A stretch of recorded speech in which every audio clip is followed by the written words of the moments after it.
देखिए page number 221 का last श्लोक 56 वहां से शुरू करते हैं। पेज 221। जैसे चरवाहों के बिना पशु, सेनापति के बिना सेना, चंद्रमा के बिना रात्रि और सांड के बिना गौओं की शोभा नहीं होती। Next page 222।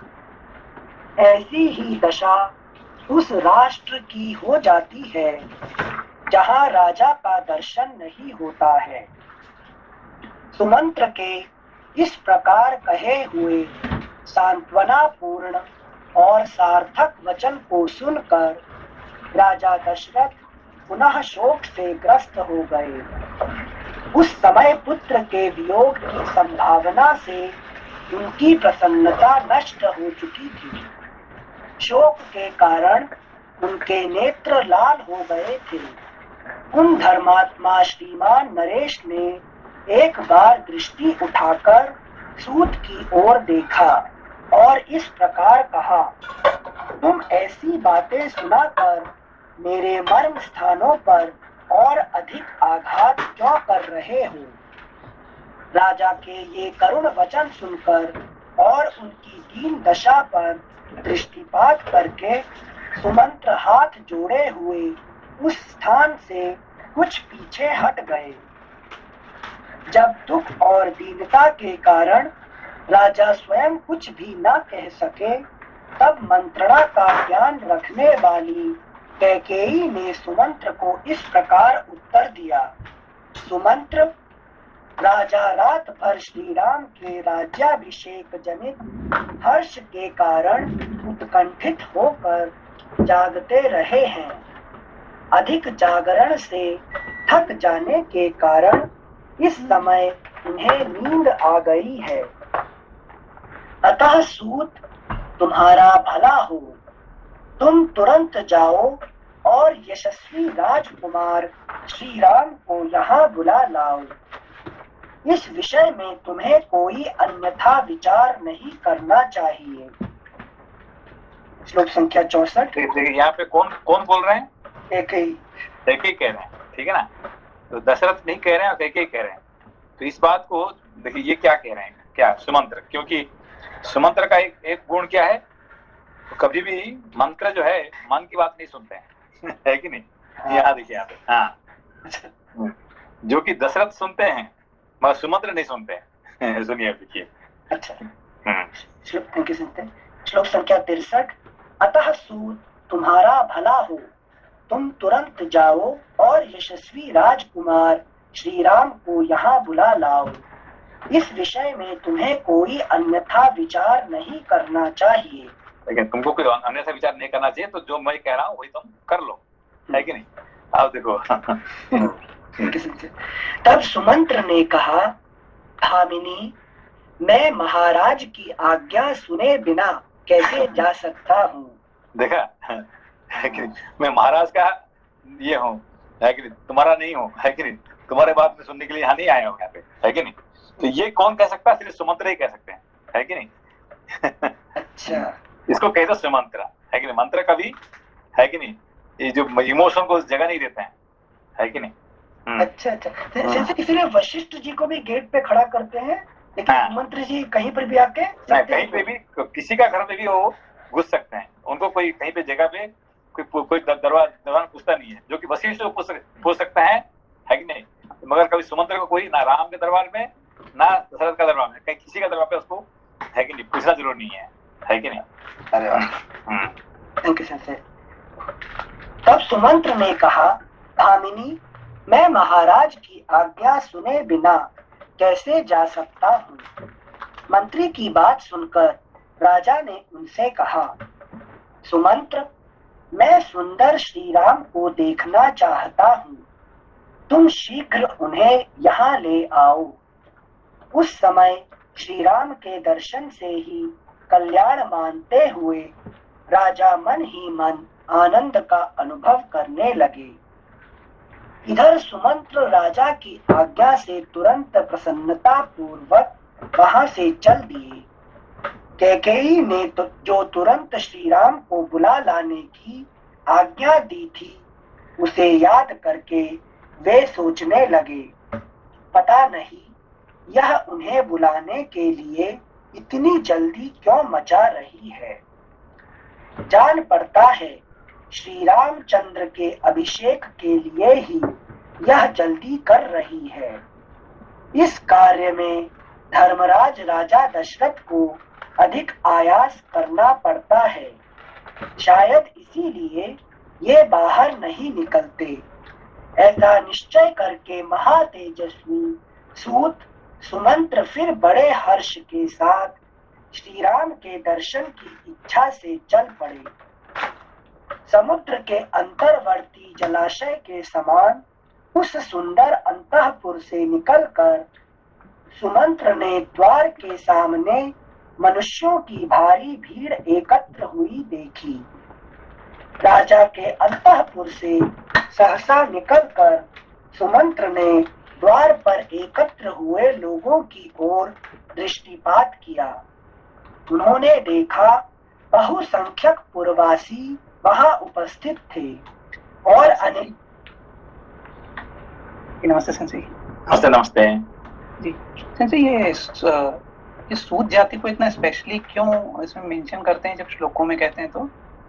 नहीं, सूत किसको कहते हैं? ये सेंसेई, ये मेरे ख्याल से सेंसेई दो जो वर्णों के बीच में जो उत्पन्न होता है वो शायद सूत कहलाता है। नहीं, बेसिकली देखिए सूत वही होता है कि जो कि एक तो ब्राह्मण नहीं है, ठीक है ना, ये तो एक हो गया, ठीक है। तो और ये क्षत्रिय भी बराबर नहीं होते हैं, है कि नहीं, मगर जो राजा का राइट हैंड होते हैं, समझ बात को। तो सूत कौन होता है कि जो राजा का राइट हैंड, जो राजा कहेंगे वो बात हो, जैसे कि अपना यहाँ पे क्या कहते हैं, संजय क्या थे? हाँ, वो सूत थे सेंसेई। वो सूत थे, तो इसीलिए उनको ये पूरा गीता को सुनने मिला कि धृतराष्ट्र उनको इतने मानते थे कि उनको दिव्य दृष्टि देने के लिए भी तैयार हो गए, अब खुद नहीं लेंगे, ठीक है ना। तो बाकी सब लोग मानते थे, तो संजय को सारे पांडव भी कौरव भी सब लोग मानते थे, ठीक है ना। तो ये जैसे सुमंत्र को भी सब लोग मानते हैं। सूत मतलब ये राजा का राइट हैंड है, ठीक है ना। मतलब इनकी इमेज एकदम अलग होती है sensei. They are knowledgeable people but they are just not with Kshatriya और ब्राह्मण। नहीं, they are those who are very faithful to the royal family, है कि नहीं। रॉयल फैमिली के लिए जो बहुत फेथफुल होते हैं ना, तो उनको सूत कहा जाता है, ठीक है ना। तो राजा लोगों ने उनको पूरा विश्वास करते हैं कि भाई ये मेरा पूरा फेथफुल है, और जो मैं कहूंगा वो जरूर करेगा, इसको सूत कहते हैं, ठीक है। तो जिंदगी भर लाइफ लॉन्ग वो रहते हैं, उनका साथ रहते हैं, ठीक है ना। Thank you sir. श्लोक संख्या 69। राजा के अंतःपुर से सहसा निकलकर सुमंत्र ने द्वार पर एकत्र। इसलिए कर्ण को क्या कहा, सूत पुत्र, है कि नहीं। तो सूत पुत्र कहना मतलब कि तुम क्षत्रिय नहीं हो, है कि नहीं। तुम तो सूत पुत्र राजा का अधीन रहने वाले तुम, लेकिन तो तुम हम लोग का अधीन रहने वाले हैं, तो इसलिए तो सूत पुत्र है। मगर वो बेसिकली क्षत्रिय थे, है कि नहीं। तो गवलगण का यहाँ पे गवलगण नहीं, क्या इसका अधिरथ है। गवलगण है तो संजय का पिता का नाम ये है अधिरथ। जैसे एक वो सूत जी भी अलग आते हैं जो वास्तव में तो जो पुराणों को पढ़ते हैं, जो वो भी सूत रहते हैं ना, जो हाँ वो भी सूत है। वही है कि वो पर वो ऋषि हैं। हाँ, ऋषि मतलब ये है कि जो फेथफुल होता है ना, उनको सूत कहा जाता है, फेथफुल टू समथिंग, है कि नहीं। ठीक है जी sir, thank you sir. Thank you sir. श्लोक संख्या 69। राजा के अंतःपुर से सहसा निकलकर सुमंत्र ने द्वार पर एकत्र हुए लोगों की ओर दृष्टिपात किया। उन्होंने देखा बहुसंख्यक पुरवासी वहां उपस्थित थे और अनेकानेक महाधनी पुरुष राजद्वार पर आकर खड़े थे। इस प्रकार श्री वाल्मीकि निर्मित आर्ष रामायण आदि काव्य के अयोध्या कांड में 14वां सर्ग पूरा हुआ। अयोध्या कांडे पंचदशः सर्गः। Next page 223। पंचदशः सर्गः। सुमंत्र का राजा की आज्ञा से श्री राम को बुलाने के लिए उनके महल में जाना। वे वेदों के पारंगत ब्राह्मण तथा राजपुरोहित वह रात बिताकर प्रातः काल राजा की प्रेरणा के अनुसार राजद्वार पर उपस्थित हुए थे। मंत्री, सेना के मुख्य मुख्य अधिकारी और बड़े बड़े सेठ साहूकार श्री रामचंद्र जी के अभिषेक के लिए बड़ी प्रसन्नता के साथ वहां एकत्र हुए थे। निर्मल सूर्योदय होने पर दिन में जब पुष्य नक्षत्र का योग आया तथा श्री राम के जन्म का कर्क लग्न उपस्थित हुआ, उस समय श्रेष्ठ ब्राह्मणों ने श्री राम के अभिषेक के लिए सारी सामग्री एकत्र करके उसे जचा कर रख दिया।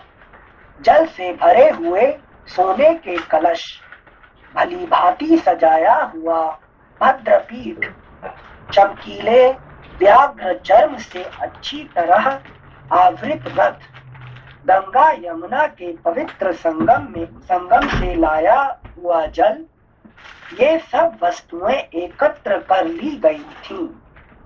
इनके सिवा जो अन्य नदियां, पवित्र जलाशय, कूप और सरोवर हैं तथा जो पूर्व की ओर बहने वाली गोदावरी और कावेरी आदि नदियां हैं, ऊपर की ओर प्रवाह वाले जो ब्रह्मावर्त आदि सरोवर हैं तथा दक्षिण और उत्तर की ओर बहने वाली जो गंडकी एवं शोणभद्र आदि नदियां हैं, जिनमें दूध के समान निर्मल जल भरा रहता है, उन सब से और समस्त समुद्रों से भी लाया हुआ जल वहां संग्रह करके रखा गया था।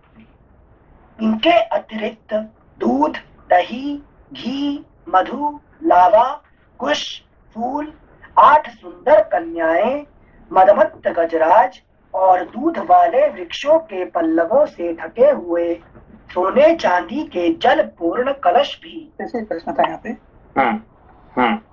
जैसे नदियों के जल को तो पवित्र कहा जाता है क्योंकि वो अंदर बहता रहता है, मीठा होता है। समुद्र का जल जो है वो तो लवण लिए हुए है हमेशा, तो इस सेंस में पवित्र माना जाता है। समुद्र का तो पानी सबसे पवित्र है ना। अच्छा। क्योंकि सारे नदियां तो कहाँ पे आखिरी में कहाँ मिलते हैं, है कि नहीं? सारे नदियां मिलते हैं समुद्र में, ठीक है ना। तो फिर वो उससे पवित्र कौन हो सकता है कि नहीं? और राजा वरुण उनका अधिपति है कि नहीं? तो समुद्र को क्या कहते हैं? सारी नदियों का पति। समुद्र को क्या कहते हैं? सारी नदियों का पति कौन है?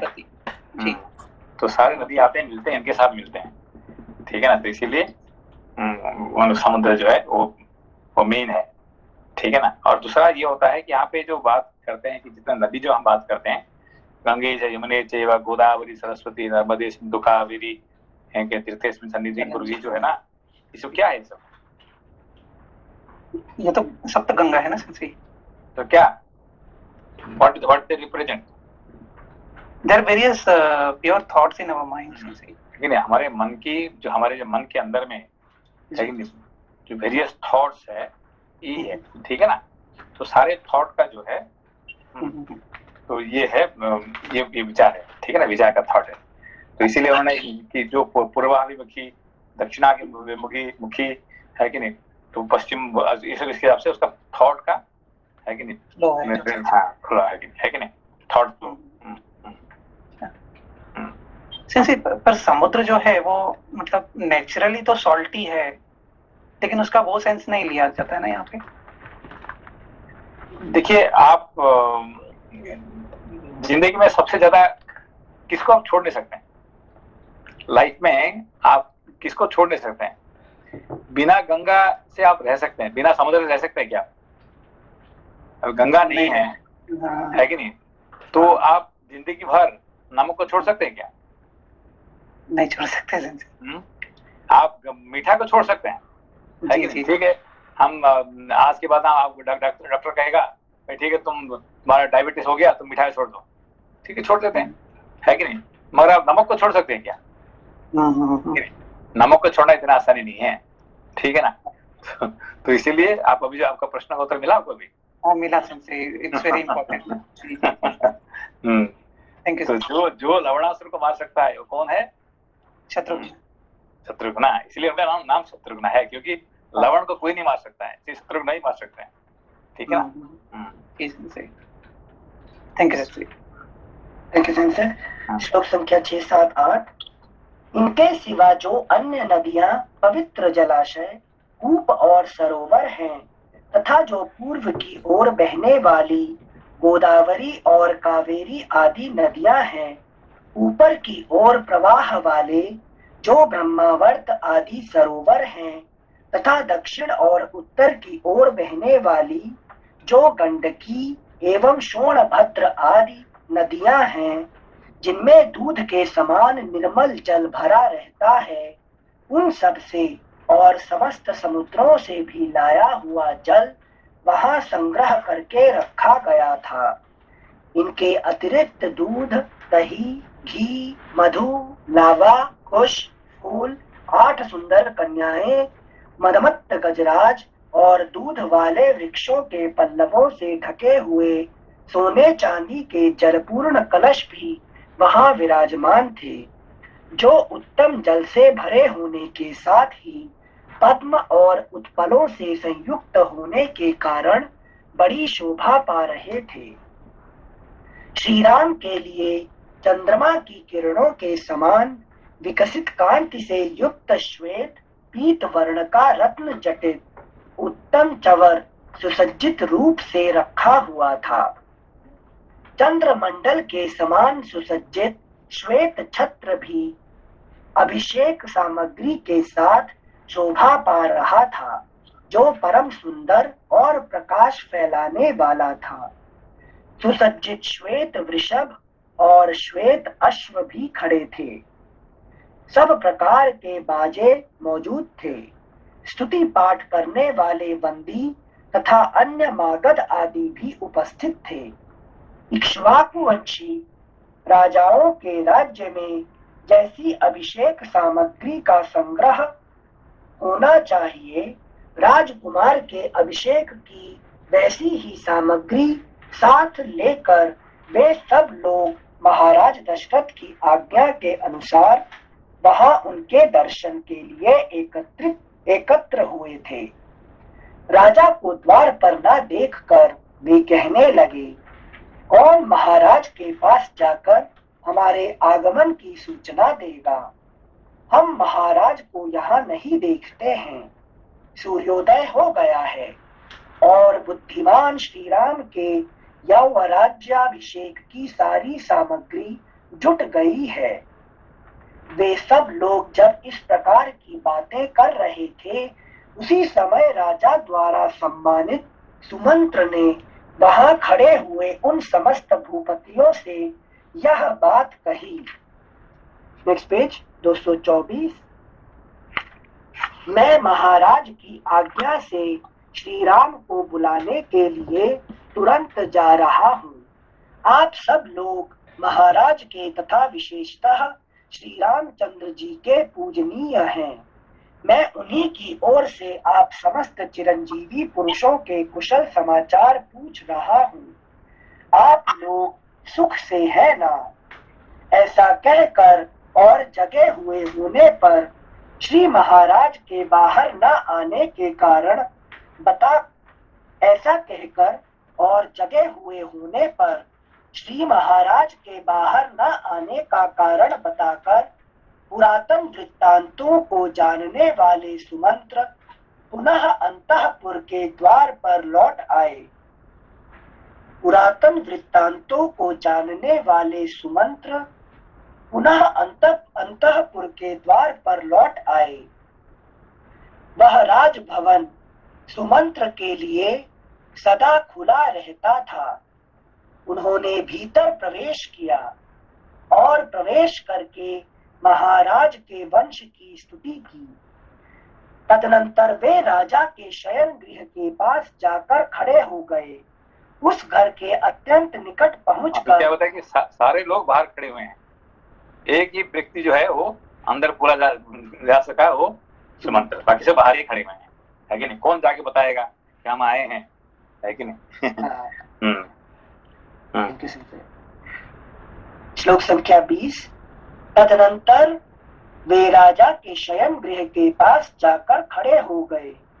उस घर के अत्यंत निकट पहुंचकर, जहां बीच में केवल चिक का अंतर रह गया था, खड़े हो वे गुण वर्णन पूर्वक आशीर्वाद सूचक वचनों द्वारा रघुकुल नरेश की स्तुति करने लगे। ककुत्स्थ नंदन, चंद्रमा, सूर्य, शिव, कुबेर, वरुण, अग्नि और इंद्र आपको विजय प्रदान करे। भगवती रात्रि विदा हो गई। अब कल्याण स्वरूप दिन उपस्थित हुआ है। राजसिंह, निद्रा त्याग कर जग जाइए और अब जो कार्य प्राप्त है उसे कीजिए। ब्राह्मण, सेना के मुख्य अधिकारी और बड़े बड़े सेठ साहूकार यहाँ आ गए हैं। वे सब लोग आपका दर्शन चाहते हैं। रघुनंदन जागिए। मंत्रणा करने में कुशल सूत सुमंत्र जब इस प्रकार स्तुति करने लगे, तब राजा ने जागकर उनसे यह बात कही। सूत, श्री राम को बुला लाओ। यह जो मैंने तुमसे कहा था उसका पालन क्यों नहीं हुआ? ऐसा कौन सा कारण है जिससे मेरी आज्ञा का उल्लंघन किया जा रहा है? मैं सोया नहीं हूँ। तुम श्री राम को शीघ्र यहाँ बुला लाओ। इस प्रकार राजा दशरथ ने जब सूत को फिर उपदेश दिया, तब वे राजा की वह आज्ञा सुनकर सिर झुकाकर उसका सम्मान करते हुए राजभवन से बाहर निकल गए। देखिए, एक बार उन्होंने कहे, किसको? दशरथ ने कहे सुमंत को, फिर उन्होंने दोबारा बात नहीं मांग के, एक बार कैकेयी ने कही, फिर दूसरा दोबारा राजा ने कहे, तो भी वो गए नहीं है, ठीक है ना? तो ये इनको क्यों ऐसा क्यों करते हैं? क्यों बात नहीं माने? इनसे ऐसा तो नहीं कि उनको पुरातन वृत्तांतों को जानने वाले हैं, तो उन्हें ज्ञान है। वो जानते हैं कि अभी राजा का जो कर्तव्य है वो पूरा नहीं कर रहे हैं। लेकिन राजा का कर्तव्य क्या होता है कि वहां सोने वहां ऐसा नहीं रहना चाहिए। लेकिन अभी आके सबको, अभी वशिष्ठ जी है, सारे ब्राह्मण है, सब ये है, इनको मिलना उनका कर्तव्य होता है। लेकिन ये कर्तव्य नहीं करके वो अपना, लेकिन वहां पे कैकेयी का वस्त्र में पड़े हुए हैं, इसको पता है कि नहीं? इसीलिए उनको याद दिलाने के लिए वो दोबारा एक बार गए, दोबारा भी गए, ठीक है ना? तो फिर वो दशरथ ने इनको गुस्से होके कहते कि तुम मेरे बात क्यों नहीं सुनते हो, ठीक है ना? Thank you Sanjay. जैसे सूत है तो उनको तो बिल्कुल सुनना ही पड़ेगा, पर सुमंत्र है इसलिए वो उल्लंघन कर सकते हैं। हाँ, देखिए अभी गीता में भी आप ये देखिए, ये क्या कहते हैं संजय, वो कभी वो सुनते नहीं है, वो कोई है कि नहीं, जो कहना है वो जवाब देते हैं, है कि नहीं? अपने बेटे के मुंह में आपने ऐसा कर दिया तो तुम्हारे लिए ऐसा हुआ, तुम्हारे लिए ऐसा हुआ, है कि नहीं? वो कभी जो जरूरी, एक तो है कि उनका फेथफुल जरूर है, मगर तो भी उनका हित की बात करेंगे, है कि नहीं? इसीलिए सूत है ये, है कि नहीं? जैसे कंपनी में एक भाषा होती है, दिस इज अबव माय पे ग्रेड, तो सूत जी राजा वाजा कुछ नहीं। श्लोक संख्या 27-28।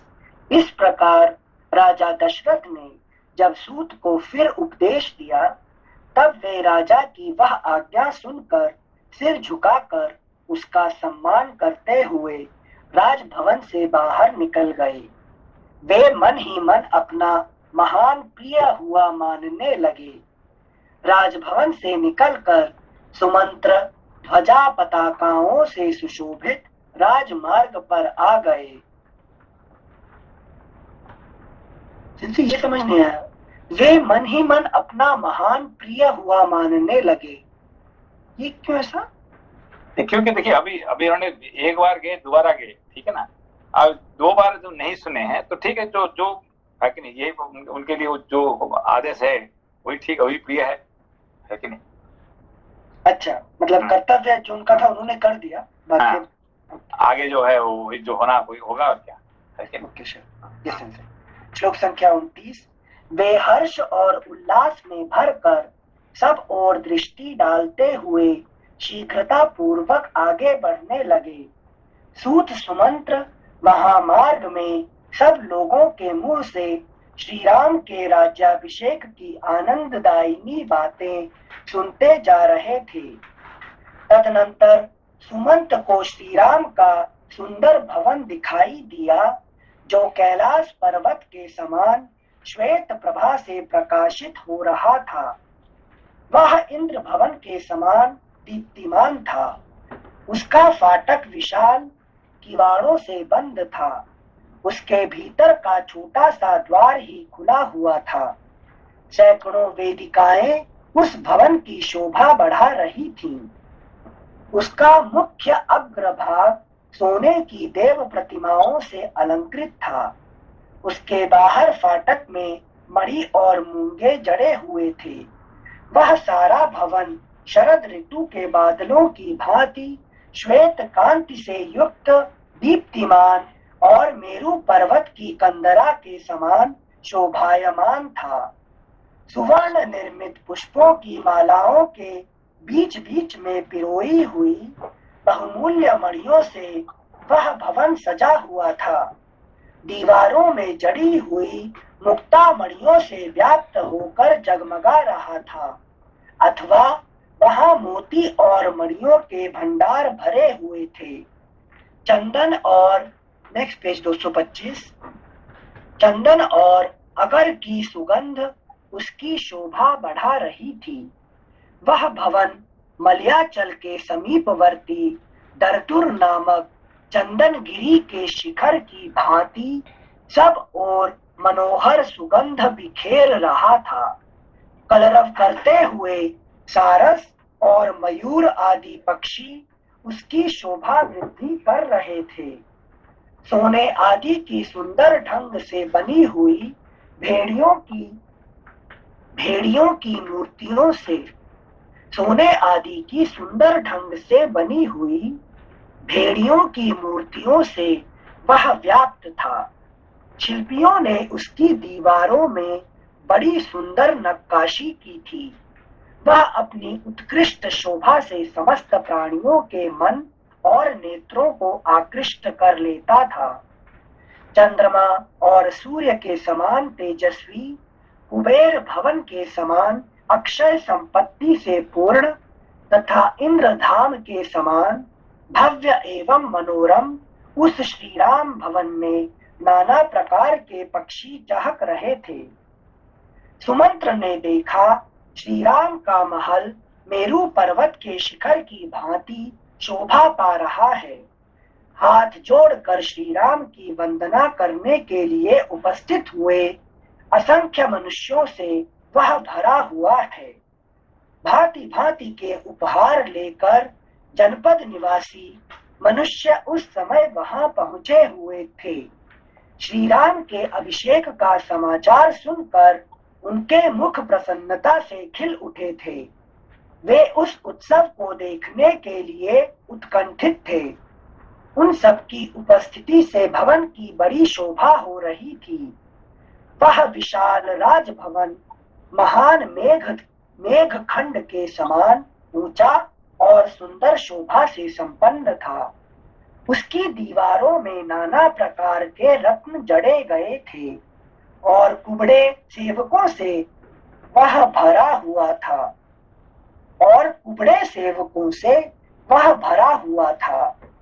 सारथी सुमंत्र राजभवन की ओर जाने वाले वरूथ, लोहे की चद्दर या सीकचों के बने हुए आवरण से युक्त तथा अच्छे घोड़ों से जुटे हुए रथ के द्वारा मनुष्यों की भीड़ से भरे राजमार्ग की शोभा बढ़ाते तथा समस्त नगर निवासियों के मन को आनंद प्रदान करते हुए श्री राम के भवन के पास जा पहुंचे।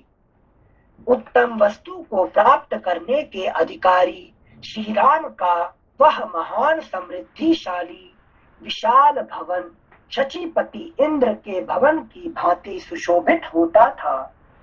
इधर उधर फैले हुए मृगों और मयूरों से उसकी शोभा और भी बढ़ गई थी। वहां पहुंचकर सारथी सुमंत्र के शरीर में अधिक हर्ष के कारण रोमांच हो आया। वहां कैलाश और स्वर्ग के समान दिव्य शोभा से युक्त सुंदर सजी हुई अनेक ड्योढ़ियों को लांघकर श्री रामचंद्र जी की आज्ञा में चलने वाले बहुतेरे श्रेष्ठ मनुष्यों को बीच में छोड़ते हुए रथ सहित सुमंत्र अंतःपुर के द्वार पर उपस्थित हुए। उस स्थान पर उन्होंने श्री राम के अभिषेक संबंधी कर्म करने वाले लोगों की हर्ष भरी बातें सुनी, जो राजकुमार श्री राम के लिए सब ओर से मंगल कामना सूचित करती थी। इसी प्रकार उन्होंने अन्य सब लोगों की भी हर्षोल्लास से परिपूर्ण वार्ताओं को श्रवण किया। श्री राम का वह भवन इंद्र सदन की शोभा को तिरस्कृत कर रहा था। मृगों और पक्षियों से सेवित होने के कारण उसकी रमणीयता और भी बढ़ गई थी। सुमंत्र ने उस भवन को देखा। वह अपनी प्रभा से प्रकाशित होने वाले मेरुगिरी के ऊंचे शिखर की भांति सुशोभित हो रहा था। Next page 226। उस भवन के द्वार पर पहुंचकर सुमंत्र ने देखा श्री राम की वंदना के लिए हाथ जोड़े उपस्थित हुए जनपदवासी मनुष्य अपनी सवारियों से उतरकर हाथों में भांति भांति के उपहार लिए करोड़ों और परार्धों की संख्या में खड़े थे, जिससे वहां बड़ी भारी भीड़ लग गई थी।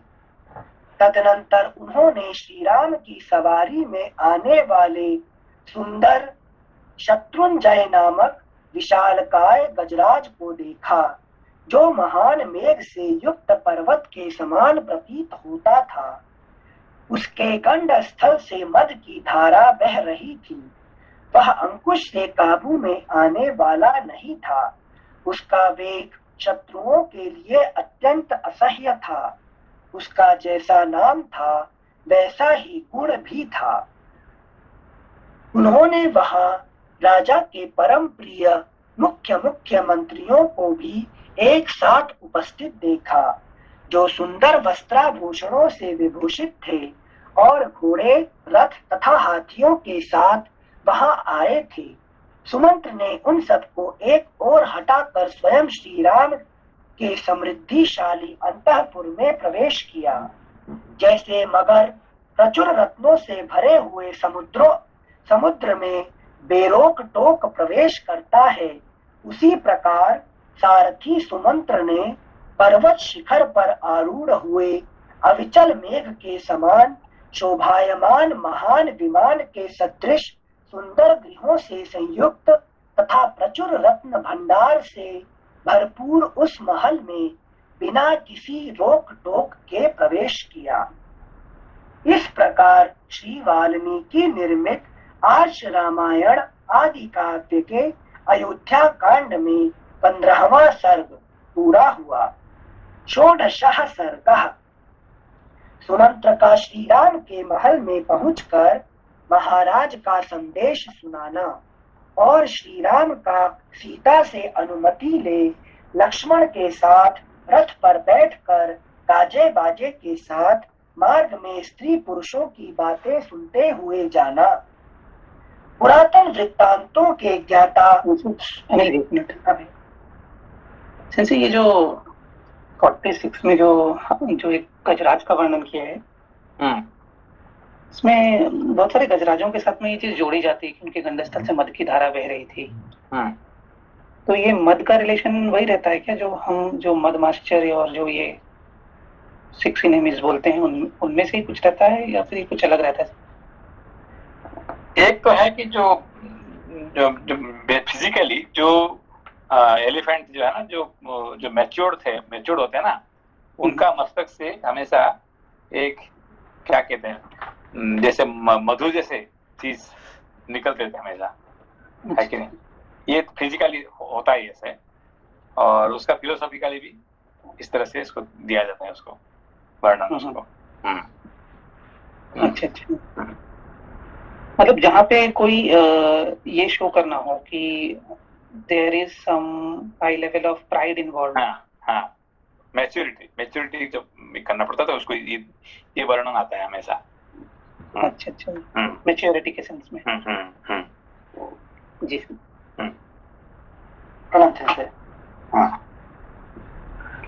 श्लोक संख्या 1। पुरातन वृत्तांतों के ज्ञाता सूत सुमंत्र मनुष्यों की भीड़ से भरे हुए उस अंतःपुर के द्वार को लांघ कर महल की एकांत कक्षा में जा पहुंचे, जहां भीड़ बिल्कुल नहीं थी। वहां श्री राम के चरणों में अनुराग रखने वाले एकाग्र चित्त एवं सावधान युवक प्रास और धनुष आदि लिए डटे हुए थे। उनके कानों में शुद्ध सुवर्ण के बने हुए कुंडल झिलमिला रहे थे।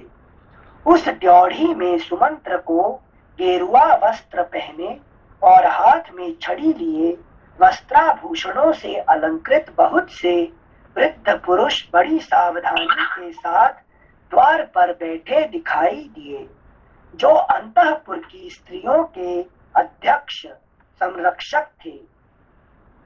सुमंत्र को आते देख श्री राम का प्रिय करने की इच्छा वाले वे सभी पुरुष सहसा वेग पूर्वक आसनों से उठकर खड़े हो गए। राजसेवा में अत्यंत कुशल तथा विनीत हृदय वाले सूत पुत्र सुमंत्र ने उनसे कहा, आप लोग श्री रामचंद्र जी से शीघ्र जाकर कहें कि सुमंत्र दरवाजे पर खड़े हैं।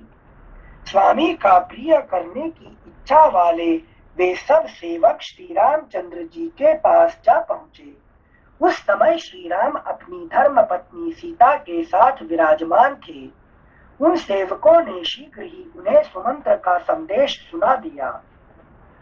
द्वार रक्षकों द्वारा दी हुई सूचना पाकर श्री राम ने पिता की प्रसन्नता के लिए उनके अंतरंग सेवक सुमंत्र को वहीं अंतःपुर में बुलवा लिया। Next page 227। वहां पहुंचकर सुमंत्र ने देखा श्री रामचंद्र जी वस्त्राभूषणों से अलंकृत हो कुबेर के समान जान पड़ते हैं और बिछौने से युक्त सोने के पलंग पर विराजमान हैं।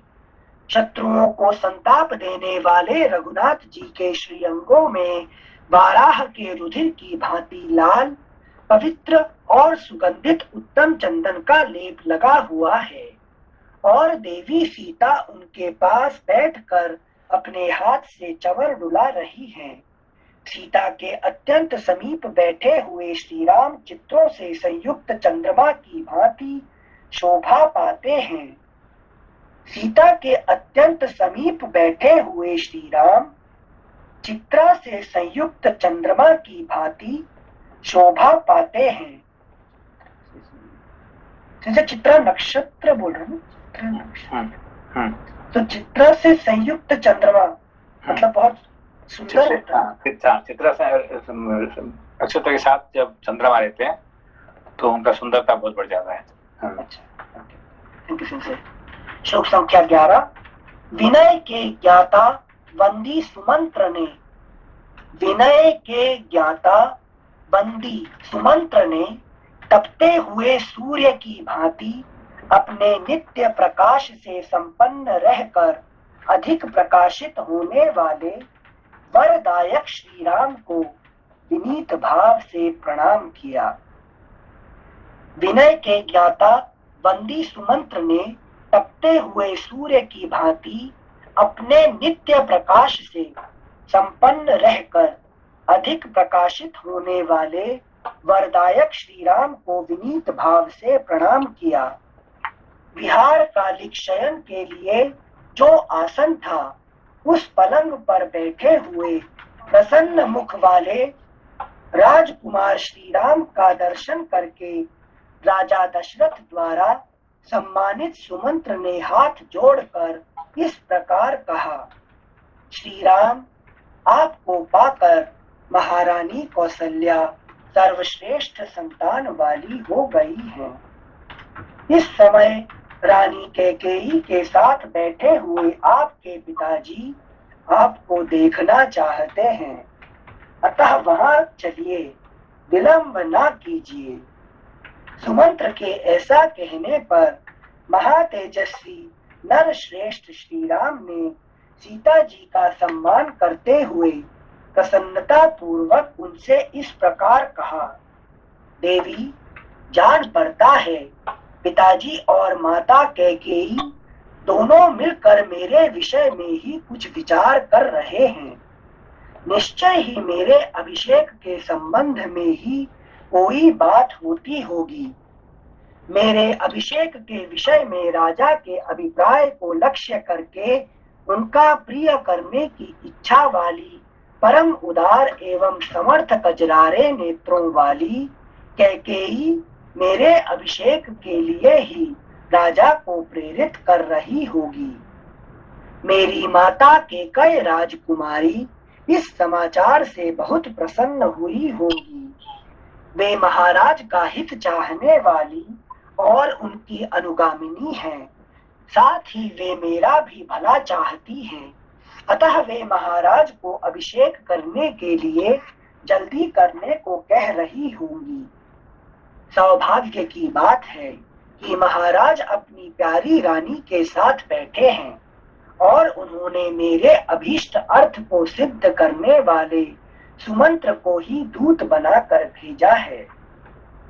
जैसी वहां अंतरंग परिषद बैठी है, वैसे ही दूत सुमंत्र जी यहाँ पधारे हैं। अवश्य आज ही महाराज मुझे युवराज के पद पर अभिषिक्त करेंगे, अतः मैं प्रसन्नता पूर्वक यहाँ से शीघ्र जाकर महाराज का दर्शन करूंगा। तुम परिजनों के साथ यहाँ सुख पूर्वक बैठो और आनंद करो। पति के द्वारा इस प्रकार सम्मानित होकर कजरारे नेत्रों वाली सीता देवी उनका मंगल चिंतन करती हुई स्वामी के साथ साथ द्वार तक में पहुंचाने के लिए गईं।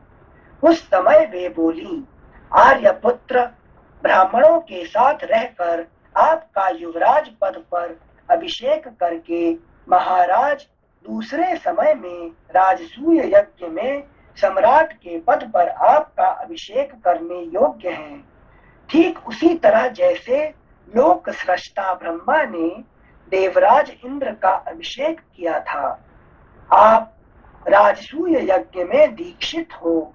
तदनुकूल व्रत का पालन, नेक्स्ट पेज 228, व्रत का पालन करने में तत्पर श्रेष्ठ मृग चर्मधारी पवित्र तथा हाथ में मृग का श्रृंग धारण करने वाले हूँ और इस रूप में आपका दर्शन करती हुई मैं आपकी सेवा में संलग्न रहूं, यही मेरी शुभ कामना है। आपकी पूर्व दिशा में वज्रधारी इंद्र, आपकी पूर्व दिशा में वज्रधारी इंद्र, दक्षिण दिशा में यमराज, पश्चिम दिशा में वरुण और उत्तर दिशा में कुबेर रक्षा करें। कौन है सब? दिक्पाल ना? ये चार दिक्पाल जो है ये हमारे चारों तरफ से ये रक्षा करते हैं। इनको लोकपाल कहते हैं, दिक्पाल भी कहते हैं, दोनों। हाँ, लोकपाल और दिक्पाल है कि नहीं? ये उस दिशा का लोकपाल है कि नहीं? Thank you sensei. श्लोक संख्या 25। तदनंतर सीता की अनुमति ले उत्सव कालिक मंगल कृत्य पूर्ण करके श्री रामचंद्र जी सुमंत्र के साथ अपने महल से बाहर निकले। पर्वत की गुफा में शयन करने वाला सिंह जैसे पर्वत से निकल कर आता है, उसी प्रकार महल से निकलकर श्री रामचंद्र जी ने द्वार पर लक्ष्मण को उपस्थित देखा, जो विनीत भाव से हाथ जोड़े खड़े थे। तदनंतर मध्यम कक्षा में आकर वे मित्रों से मिले। फिर प्रार्थी जनों को उपस्थित देख उन सबसे मिलकर उन्हें संतुष्ट करके पुरुष सिंह राजकुमार श्री राम व्याघ्र चर्म से आवृत, शोभाशाली तथा अग्नि के समान तेजस्वी उत्तम रथ पर आरूढ़ हुए। उस रथ की घरघराहट मेघ की गंभीर गर्जना के समान प्रतीत होती थी। उसमें स्थान की संकीर्णता नहीं थी, वह विस्तृत था और मणि एवं सुवर्ण से विभूषित था। उसकी कांति सुवर्णमय मेरु पर्वत के समान जान पड़ती थी। वह रथ अपनी प्रभा से लोगों की आंखों में चकाचौंध सा पैदा कर देता था। उसमें उत्तम घोड़े जुते हुए थे, जो अधिक पुष्ट होने के कारण हाथी के बच्चों के समान प्रतीत होते थे। जैसे सहस्र नेत्रधारी इंद्र हरे रंग के घोड़ों से युक्त शीघ्रगामी रथ पर सवार होते हैं, उसी प्रकार श्री राम अपने उस रथ पर आरूढ़ थे। जिनसे हरे रंग के घोड़े वसंत के लिए बोल रहे हैं क्या? ये वसंत के लिए बोल रहे हैं क्या? जिनसे हरियाली जो होती तब आते हैं। अच्छा अच्छा अच्छा, मतलब इंद्र का सेंस का शक्ति वसंत में पूरा क्लाइमेक्स होता है, ऐसा कुछ? श्लोक संख्या 30। उसमें उत्तम घोड़े जुटे हुए थे, जो अधिक पुष्ट होने के कारण हाथी के बच्चों के समान प्रतीत होते थे। जैसे सहस्र नेत्रधारी इंद्र हरे रंग के घोड़ों से युक्त शीघ्रगामी रथ पर सवार होते हैं, उसी प्रकार श्री राम अपने उस रथ पर आरूढ़ थे। अपनी सहज शोभा से प्रकाशित श्री रघुनाथ जी उस रथ पर आरूढ़ हो तुरंत वहां से चल दिए। वह तेजस्वी रथ आकाश में गरजने वाले मेघ की भांति अपनी घर घर ध्वनि से संपूर्ण दिशाओं को प्रतिध्वनित करता हुआ महान मेघ खंड से निकलने वाले चंद्रमा के समान श्री राम के उस भवन से बाहर निकला। श्री राम के छोटे भाई लक्ष्मण भी हाथ में विचित्र चंवर लिए उस रथ पर बैठ गए और पीछे से अपने ज्येष्ठ भ्राता श्री राम की रक्षा करने लगे। फिर तो सब ओर से मनुष्यों की भारी भीड़ निकलने लगी। उस समय उस जन समूह के चलने से सहसा भयंकर कोलाहल मच गया। श्री राम के पीछे पीछे अच्छे अच्छे घोड़े और पर्वतों के समान विशालकाय श्रेष्ठ गजराज सैकड़ों और हजारों की संख्या में चलने लगे। उनके आगे आगे कवच आदि से सुसज्जित तथा चंदन और अगुरु से विभूषित हो खड्ग और धनुष धारण किए बहुत से शूरवीर तथा मंगलाशंसी मनुष्य, का मतलब मंगलाशंसी मनुष्य, जो मंगल को आशा करते हैं। अच्छा, आप किसे उसको मंगलाशंसी। उनके आगे आगे कवच आदि से सुसज्जित तथा चंदन और अगुरु से विभूषित हो खड्ग और धनुष धारण किए बहुत से शूरवीर तथा मंगल आशंसी मनुष्य बंदी आदि चल रहे थे, जो मंगल को आशा करते हैं। ठीक है ना? श्लोक संख्या 36। तदनंतर मार्ग में वाद्यों की ध्वनि, बंदी जनों के स्तुति पाठ के शब्द तथा शूरवीरों के सिंहनाद सुनाई देने लगे। महलों की खिड़कियों में बैठी हुई वस्त्राभूषणों से विभूषित वनिताएं सब ओर से शत्रु दमन श्री राम पर ढेर के ढेर सुंदर पुष्प बिखेर रही थी। इस अवस्था में श्री राम आगे बढ़ते चले जा रहे थे। उस समय अट्टालिकाओं और भूतल पर खड़ी हुई सर्वांग सुंदरी युवतियां श्री राम का प्रिय करने की इच्छा से श्रेष्ठ वचनों द्वारा, नेक्स्ट पेज 229, श्रेष्ठ वचनों द्वारा उनकी स्तुति गाने लगी। माता को आनंद प्रदान करने वाले रघुवीर, आपकी यह यात्रा सफल होगी और आपको पैतृक राज्य प्राप्त होगा। इस अवस्था में आपको देखती हुई आपकी माता कौशल्या निश्चय ही आनंदित हो रही होगी। वे नारियां श्री राम की हृदय वल्लभा सीमंत, वे नारियां श्री राम की हृदय वल्लभा सीमंतिनी सीता को संसार की समस्त सौभाग्यवती स्त्रियों से श्रेष्ठ मानती हुई कहने लगी। उन देवी सीता ने पूर्व काल में निश्चय ही बड़ा भारी तप किया होगा, तभी उन्होंने चंद्रमा से संयुक्त हुई रोहिणी की भांति श्री राम का संयोग प्राप्त किया है। इस प्रकार राजमार्ग पर रथ पर बैठे हुए श्री रामचंद्र जी प्रासाद शिखरों पर बैठी हुई युवती स्त्रियों के द्वारा कही गई ये प्यारी बातें सुन रहे थे।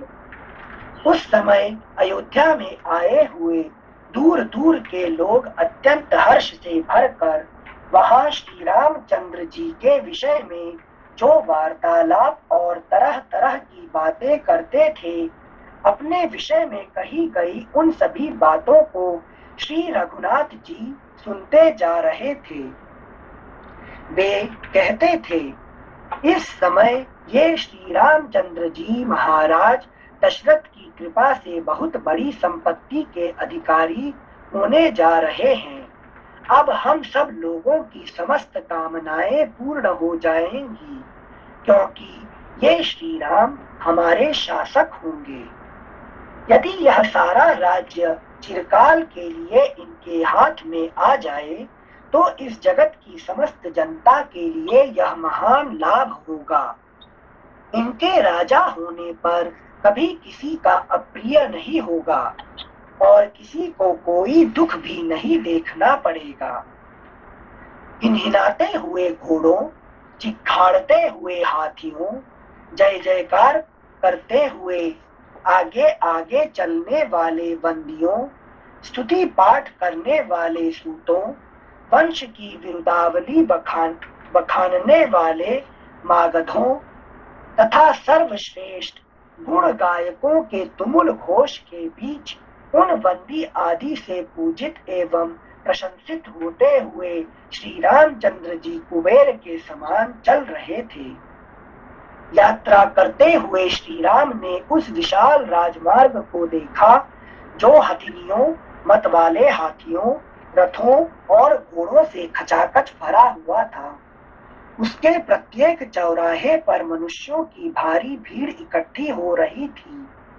उसके दोनों पार्श्व भागों में प्रचुर रत्नों से भरी हुई दुकानें थीं तथा विक्रय के योग्य और भी बहुत से द्रव्यों के ढेर वहां दिखाई देते थे। वह राजमार्ग बहुत साफ सुथरा था। इस प्रकार श्री वाल्मीकि निर्मित आर्ष रामायण आदि काव्य के अयोध्या कांड में 16वां सर्ग पूरा हुआ। सप्तदशः सर्गः। श्री राम का राजपथ की शोभा देखते और सुहृदों की बातें सुनते हुए पिता के भवन में प्रवेश। इस प्रकार श्रीमान रामचंद्र जी अपने सुहृदों को आनंद प्रदान करते हुए रथ पर बैठे राजमार्ग के बीच से चले जा रहे थे। उन्होंने देखा सारा नगर ध्वजा और पताकाओं से सुशोभित हो रहा है। चारों ओर बहुमूल्य अगरू नामक धूप की सुगंध छा रही है और सब ओर असंख्य मनुष्यों। अगरू नामक बस वाला क्या है? अगरू नामक धूप, जैसे धूप अगुर, जिसको आप कहते हैं आजकल अगरबत्ती। अगरबत्ती मतलब क्या है? अच्छा, अगुरु से बनती है इससे? हाँ, आजकल सब केमिकल वगैरह से बनाते हैं। पहले क्या होता था, ये जो बत्ती क्या होता है, अगरू से होता था। ठीक है, अगरू से उसका फ्रेग्रेंस था, ठीक, नेचुरल फ्रेग्रेंस था। ठीक है ना। मतलब फूल है क्या? फूल, पत्ती, नेचर ऐसा कुछ? एक अगरू मालूम ना, अगरू देखा कि नहीं देखा अपना? अगरू हम पूजा में इस्तेमाल करते हैं, अगरू है कि नहीं? काला वाला धूप? नहीं, एक नेचुरल परफ्यूम वाटर आता है, उसका नाम कहते हैं अगरू। ठीक है ना। हाँ, वो नेचुरल परफ्यूम वाटर है, उसी वाटर से वो बत्ती को बनाते हैं, इसलिए अगरबत्ती कहा जाता है। मगर अभी आजकल जो अगरबत्ती बनते हैं सब नाम अगरबत्ती रहते हैं, और असली अगरू नहीं है किसी में भी, लेकिन नाम है अगरबत्ती। अच्छा। अगुरु। Thank you sir. श्लोक संख्या 1। इस प्रकार श्रीमान रामचंद्र जी अपने सुहृदों को आनंद प्रदान करते हुए रथ पर बैठे राजमार्ग के बीच से चले जा रहे थे। उन्होंने देखा सारा नगर ध्वजा और पताकाओं से सुशोभित हो रहा है। चारों ओर बहुमूल्य अगुरु नामक धूप की सुगंध छा रही है और सब ओर असंख्य मनुष्यों की, नेक्स्ट पेज 230, भीड़ दिखाई देती है। वह राजमार्ग श्वेत बादलों के समान उज्जवल भव्य भवनों से सुशोभित तथा अगुरु की सुगंध से व्याप्त हो रहा था। अच्छी श्रेणी के चंदनों, अगुरु नामक धूपों, उत्तम गंध द्रव्यों, अलसी या सन आदि के रेशों से बने हुए कपड़ों तथा रेशमी वस्त्रों के ढेर, अनबिंधे मोती और उत्तम स्फटिक रत्न उस विस्तृत एवं उत्तम राजमार्ग की शोभा बढ़ा रहे थे। वह नाना प्रकार के पुष्पों तथा भांति भांति के भक्ष्य पदार्थों से भरा हुआ था। उसके चौराहों की दही, अक्षत, हविष्य, लावा, धूप, अगर, चंदन, नाना प्रकार के पुष्पहार और गंध द्रव्यों से सदा पूजा की जाती थी। स्वर्ग लोक में बैठे हुए देवराज इंद्र की भांति तथा रूढ़ श्री राम ने उस राजमार्ग को देखा। वे अपने सुहृदों के मुख से कहे गए बहुत से आशीर्वादों को सुनते और यथा योग्य उन सब लोगों का सम्मान करते हुए चले जा रहे थे। उनके हितैषी सुहृद कहते थे, रघुनंदन, तुम्हारे पितामह और प्रपितामह, दादे और परदादे जिस पर चलते आए हैं, आज उसी मार्ग को ग्रहण करके युवराज पद पर अभिषिक्त हो आप हम सब लोगों का निरंतर पालन करें।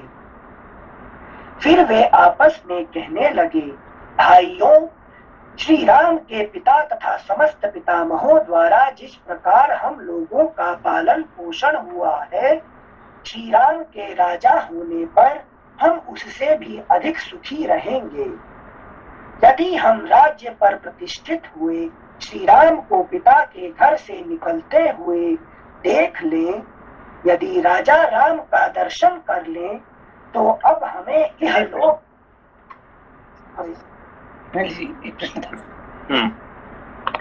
जैसे इसके पहले के 2-3 श्लोकों में कहा है कि श्री राम ने ये सब सुना, ये सब देखा। हर श्लोक के लास्ट में लिखा हुआ है कि उन्होंने राजमार्ग को देखा, उन्होंने ये सब स्तुतियों को सुना। तो संजय, मतलब साधारण मनुष्य तो अपने आप को इतने में तो राजा मानने लगेगा कि अभी तो मैं राजा ही हो चुका हूँ। तो इनके सुनने में और इन्होंने जो बाद में जाके डिसीजन लिया, and it didn't take much time on that, ठीक है, if it is not there then I will go. यही तो इसको कहते हैं विवेक। विवेक क्या कहते हैं कि विवेक जो है, जो आएगा है कि जो होना है उसी को ही 100% एक्सेप्ट करना है जिंदगी में। ठीक है ना। जो लोग तो कह रहे हैं ये राम राज्य हो जाना चाहिए, राम राजा होना चाहिए, तो ठीक है, मगर जो हमारे प्रारब्ध में जो लिखा है वही हम उसको ऐसे एक्सेप्ट करना चाहिए। यही राम जी का स्पेशलिटी है, जिसकी वजह से हमको कहा जाता है क्या है कि पुरुषोत्तम, मर्यादा पुरुषोत्तम। ठीक है ना। जी सर। लोग जो कह रहे हैं वो नहीं है कि जो रियली होने वाला है वही सही है, ठीक है। उसको उसके साथ लड़ाई करके फायदा नहीं है, ठीक है ना।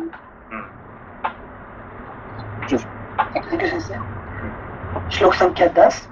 यदि हम राज्य पर प्रतिष्ठित हुए श्री राम को पिता के घर से निकलते हुए देख लें, यदि राजा राम का दर्शन कर लें, तो अब हमें इहलोक के भोग और परमार्थ स्वरूप मोक्ष लेकर क्या करना है। अमित तेजस्वी श्री राम का यदि राज्य पर अभिषेक हो जाए तो वह हमारे लिए जैसा प्रियतर कार्य होगा उससे बढ़कर दूसरा कोई परम प्रिय कार्य नहीं होगा। सुहृदों के मुंह से निकली हुई ये तथा और भी कई तरह की अपनी प्रशंसा से संबंध रखने वाली सुंदर बातें सुनते हुए श्री रामचंद्र जी राजपथ पर चले जा रहे थे। जो श्री राम की ओर एक बार देख लेता वह उन्हें देखता ही रह जाता था। श्री रघुनाथ जी के दूर चले जाने पर भी कोई उन पुरुषोत्तम की ओर से अपना मन या दृष्टि नहीं हटा पाता था। उस समय जो श्री राम को नहीं देखता और जिसे श्री राम नहीं देख लेते थे वह समस्त लोकों में निंदित समझा जाता था तथा स्वयं उसकी अंतरात्मा भी उसे धिक्कारती थी। धर्मात्मा श्री राम चारों वर्णों के सभी मनुष्यों पर उनकी अवस्था के अनुरूप दया करते थे, इसलिए वे सभी उनके भक्त थे।